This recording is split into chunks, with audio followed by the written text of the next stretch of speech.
Right. ఇంకొక రాష్ట్రం చిన్న రాష్ట్రంగా చెప్తున్నటువంటి అస్సాంలో మరోసారి వార్ వన్ సైడ్ అయిపోయింది. బీజేపీకే మరోసారి ఓటర్లు పట్టం కట్టారు. సో ముందు నుంచి చెప్తున్నట్టుగా ఆపద్ధర్మ ముఖ్యమంత్రిగా ఉన్నారు. ముఖ్యమంత్రిగా కొనసాగినటువంటి బిశ్వ శర్మ ఈసారి కూడా సెంచరీ కొడతాము, అస్సాంలో ఎన్డీఏ మళ్ళీ అధికారం ఫామ్ చేస్తుందని ముందు నుంచి చెప్పినట్లుగానే ఇప్పుడు మ్యాజిక్ ఫిగర్ను కూడా దాటేసి విజయం దిశగా కమలం పార్టీ దూసుకెళ్తోంది. హిమంత బిశ్వ శర్మ ఏదైతే చెప్పారో అదే జరుగుతున్నటువంటి పరిస్థితి.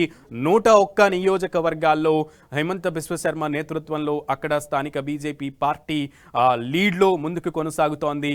మళ్ళొకసారి గవర్నమెంట్ అక్కడ ఫామ్ చేయబోతోంది. 64 సీట్ల మ్యాజిక్ ఫిగర్ ఉండగా అక్కడ దానిని ఎప్పుడో క్రాస్ చేసేసి సెంచరీ కూడా కొట్టేసింది. సెంచరీ నియోజకవర్గాల్లో అంటే 100 స్థానాలకు పైగానే ఆధిక్యాన్ని ప్రదర్శిస్తూ ముందుకెళ్తోంది. కాంగ్రెస్ కూటమి కేవలం అక్కడ అనూహ్యంగా 25 స్థానాల్లోనే లీడ్లో ఉన్నటువంటి పరిస్థితి కనబడింది. కాంగ్రెస్ కూటమి దరిదాపుల్లో కూడా బీజేపీకి దగ్గరలో కూడా కనబడినటువంటి సిచ్యువేషన్ అస్సాంలో నెలకొంది. దీంతో బీజేపీ శ్రేణులు సంబరాల్లో మునిగిపోయినటువంటి పరిస్థితి ఉంది. పలు చోట్ల స్వీట్లు మిఠాయిలు కూడా పంచుకుంటూ సంబరాలు చేసుకుంటున్నారు. ఇక going back to south west ఇండియాలో ఉన్నటువంటి Kerala state highest literacy rate ఉన్నటువంటి స్టేట్లో గతంలో ఎల్డీఎఫ్ అధికారాన్ని చేజిక్కించుకున్నటువంటి పరిస్థితి ఉంది.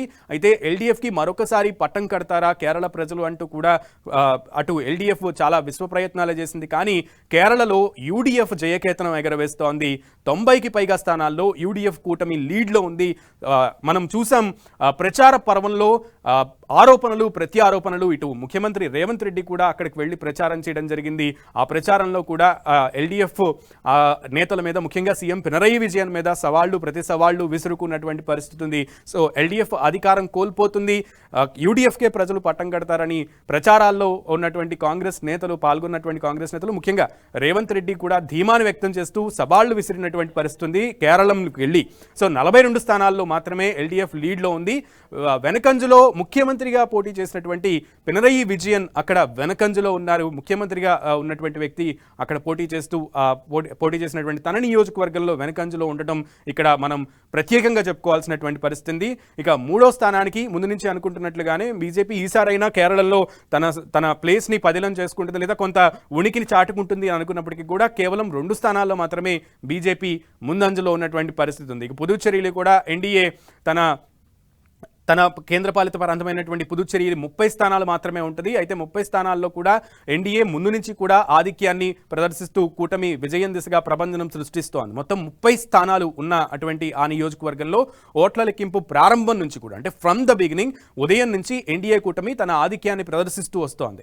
తాజా ట్రెండ్స్ ప్రకారం బీజేపీ కూటమి అక్కడ 30 స్థానాల్లో అవుట్ ఆఫ్ 22 కాన్స్టిట్యున్సీస్లో ముందంజలో ఉన్నటువంటి పరిస్థితి ఉంది. కాంగ్రెస్ అయితే 6 నియోజకవర్గాల్లోనే ఆధిక్యాన్ని ప్రదర్శిస్తోంది. ఒక స్థానంలో ఇతరులు లీడ్లో కొనసాగుతున్నారండి, ఇండిపెండెంట్స్ లీడ్లో కొనసాగుతున్నారు.